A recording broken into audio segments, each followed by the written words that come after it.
Station, this is Houston. Are you ready for the event? I am ready for the event. Sweetness. KSTP TV, this is Mission Control Houston. Please call station for a voice check. Station, this is Tim Sherna with KSTP TV. How do you hear me? Hello, Tim. I have you loud and clear. Welcome to the International Space Station. Hi, Karen. Minnesota says hello. Hello to everybody in Minnesota. What are your responsibilities? What's the job up there that you're doing this time around? We have a lot going on. There's, of course, right now the space station is mostly built, and all of us like to spend as much time as possible on science. So that's one of our major jobs. But of course, we have the daily activities of maintenance, keeping the station up and running, just like you have maintenance in your home. And we also have visiting vehicles. We've had a number of vehicles come and visit us and bring us cargo and supplies. And so we had to spend a lot of time unloading the cargo and loading those vehicles with trash. And during our increment, we had a couple spacewalks where my crewmates went out to repair some things and change out components outside. So we've had a lot going on. I have to say, nice hair. What's life like in zero gravity? Is it fun? It is a blast. And actually, after being here as long as I've been here now, it becomes a little commonplace, the way everything behaves in space and the way you move around. And it is fun. It's awfully fun to start at one end of the space station and try and get going as fast as you can and swing around the corners using handrails. And you can have a lot of fun. So you guys actually do get between the long schedules of work? We do get some off time. We usually work daytimes about 7 in the morning till 7 at night, or during the weekdays, and then we have weekends mostly off. We do some housekeeping on Saturdays to keep the filters clean and the walls clean. And but Saturday afternoon and all of Sunday usually is free time where we can do whatever we want. I went and looked at your tweets. You've sent some amazing pictures back down to us here at Earth, on Earth. Do you ever get tired of the view out the window up there? What are some of your favorite things you've seen? You never do get tired of it. You know, actually, every time I'm working out on our resistive exercise device, it's right below the cupola, and my workouts generally take a little longer than they need to because I'm constantly going up to take a peek. And there's so many beautiful things. I love to see the mountains, white snow-capped mountains are just incredible to see the depth of them that you can see from this altitude. And it's amazing. The Earth really is a lot of water. You start traveling over oceans, and you just wonder if you're ever going to get to land. Sunrises and sunsets are absolutely incredible. I could watch those over and over. There's just a lot of spectacular things to see. I looked at your current orbit, and it appears to me that you're between South America and Africa right now. When you're flying over North America, if you do, over home, do you look down and the folks here in Minnesota, the folks back home in Vining? I do. I like to. We actually haven't been over a daytime pass of the United States in a while, but I think our orbit's going to start taking us there again. The first time I was able to see my hometown area in central Minnesota was pretty special, and that was a couple months ago now, I believe. And I actually got a picture of the lakes area where I grew up, and that was pretty neat to see. I have to ask you, a legend has it you can see the Mall of America from space. Is that possible? Gosh, that's a good question. I don't know. Perhaps with binoculars or a zoom lens on your camera. I'm not sure about with the naked eye. You know, clearly you're an inspiration to so many young men and young women around the world, but here at home in Minnesota. What would you say to the boys and girls here back home in Minnesota who are students? What message would you have for them as they're in school and trying to figure out what they can do and what their potential is? Well, first, it's important that every kid knows that they have a lot of potential, everybody, but everybody has different skills and talents, and everybody has different interests, and there are so many opportunities and so many things that these kids could be doing, and all you need to do is figure out what it is you like and work really hard at it. And it's going to take you far, especially in school. When you work hard, even if you're not a straight A student, if you work hard, your teachers and others can tell that you're working hard. And if you're getting the best grades you can, you're going to go far, and you're going to be able to do a lot of different things with your life. When you think back to your childhood in Minnesota, in Vining, is there a Minnesota memory, anything you can think of that was the beginning of the inspiration that helped you get where you are right now? I don't know. I decided that I wanted to be an astronaut when I was pretty young, and I don't honestly know exactly where that thought came from and how I decided that that's what I wanted to do. But certainly the education I got, I went to a very small high school, and I think that was very good for me. You know, academic-wise, we didn't have a lot of the classes that students that I started in college with had in other schools, but I was able to catch up very easily with that. But being from a small town and going to a small school, I participated in everything that I could. I played on all the sports teams, and I was sang in the choir and played in the band. And I think if I had been in a large school, I probably didn't have the abilities to do all of that. And so I think for me, it was very advantageous, and it taught me teamwork, being on teams, playing along in groups. So I think that part of it was very, very beneficial for me. Next time you're back in Minnesota, back in the state, what's the first thing you want to do? I'm sorry, you were broken up. Can you ask one more time? Next time you're back in Minnesota, going back home, visit family, or what's the first thing you want to do when you come back here to Minnesota?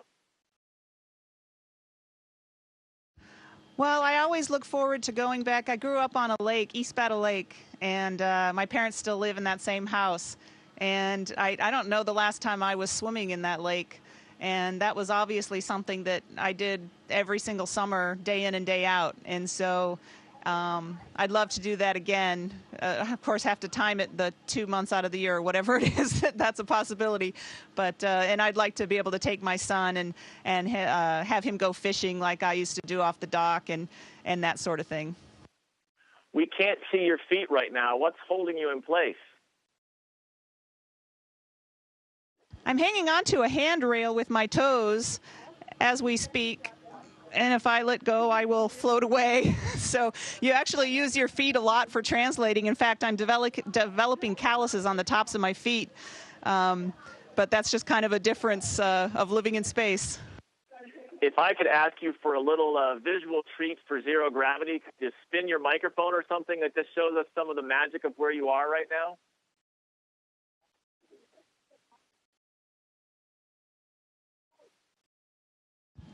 Do you have any idea? Myself. Do you have any idea how cool that is? It is cool, and like I said, after you're here a while, it kind of becomes commonplace, and you almost forget just how neat it is. So I wish everybody could experience it. We have a minute left. In that minute, if you could tell us, what do you look forward to when you go back to Earth as far as, like, for example, do you miss gravity? What's something that you miss when you're up there? I think gravity is going to be my enemy for a few days or a few weeks or maybe even a couple months when I get back. But I miss my family, my husband and my son. I miss them dearly, so I'm really looking forward to getting back to them and to my home. Well, you can't see me, but I'm waving goodbye. It was a great thrill to talk to you. Thank you so much. It was great to talk to you. Station, this is Houston ACR. Karen, that concludes the KSTP TV portion of the event. Thank you. Mike, please stand by for a voice check from the Big Ten Network. I love the event. I love the event. Station, this is Rick Pisa with the Big Ten Network. How do you hear me? And Rick, I hear you loud and clear. This is Mike Hopkins from the International Space Station. Great, Mike. We're just about to get started. Perfect.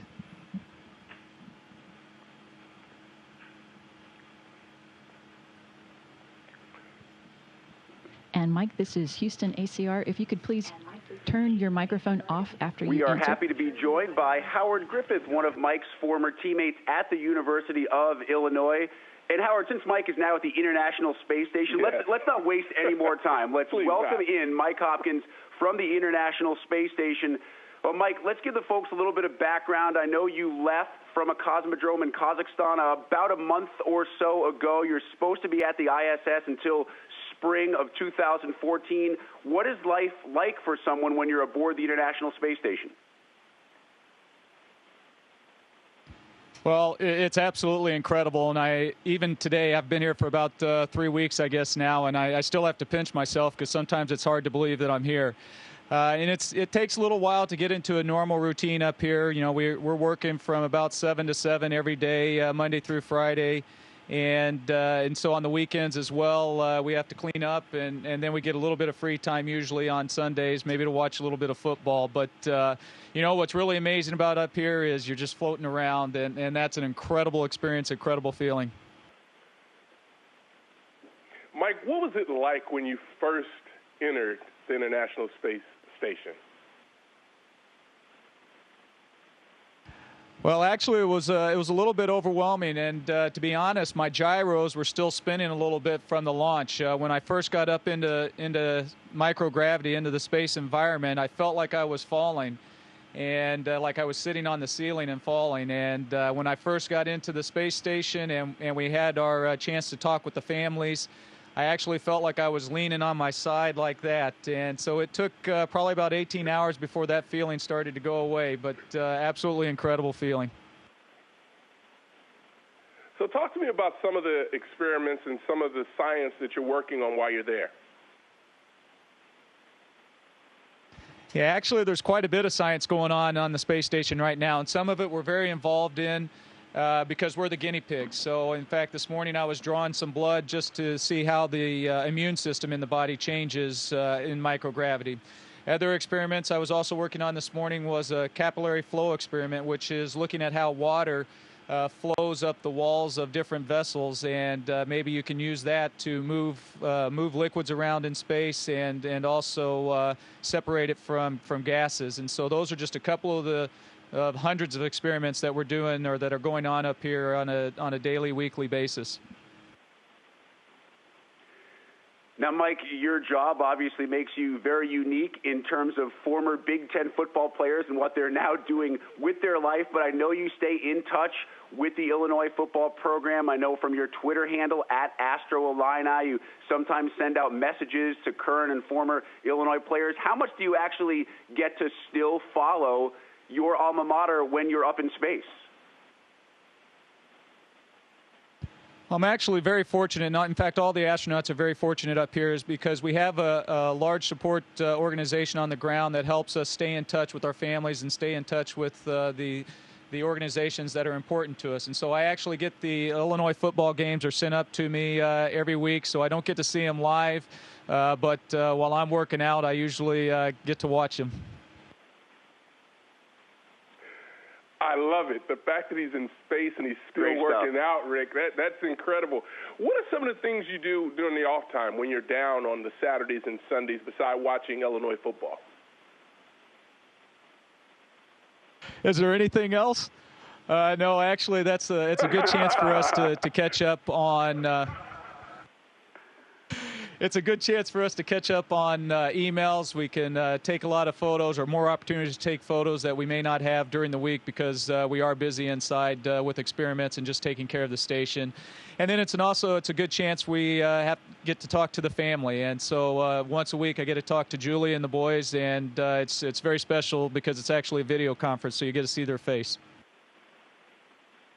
Well, how much fun has it been, particularly for your boys that are young, growing up, seeing their dad on the International Space Station and having a chance to communicate with them? I guess they're the most popular kids in school.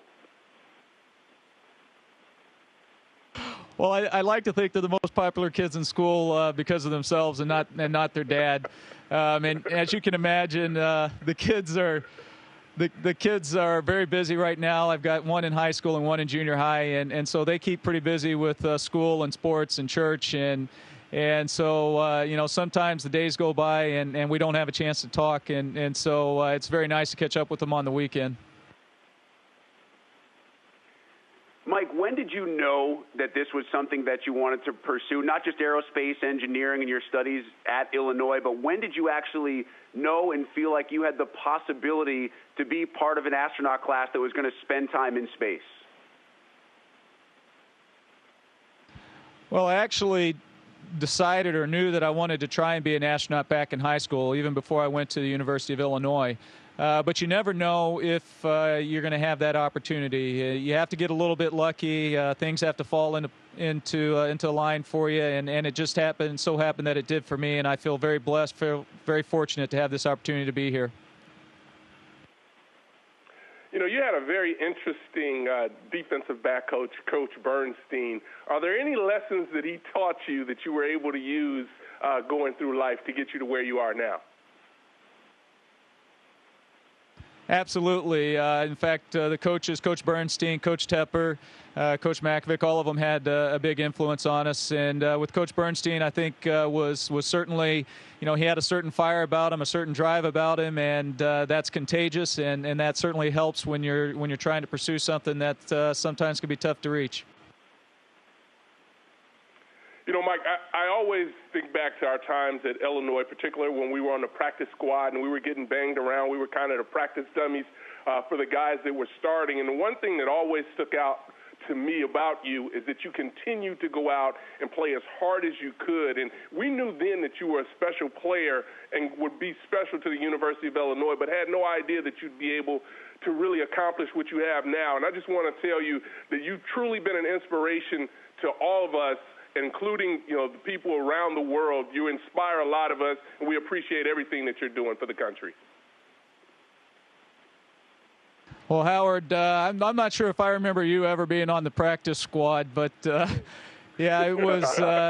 It's fun just to be a part of it. It's fun just to be a part of a team like that and an organization like that, and around guys like you. I mean, one of the things I always wanted to be when I grew up was a professional football player, and so. Hats off to you and the other guys that made it to the big leagues, and that's very positive influence to be around you guys. Colonel Mike Hopkins joining us from the International Space Station. Colonel Hopkins, thanks so much for the time, and enjoy the rest of your time on the ISS.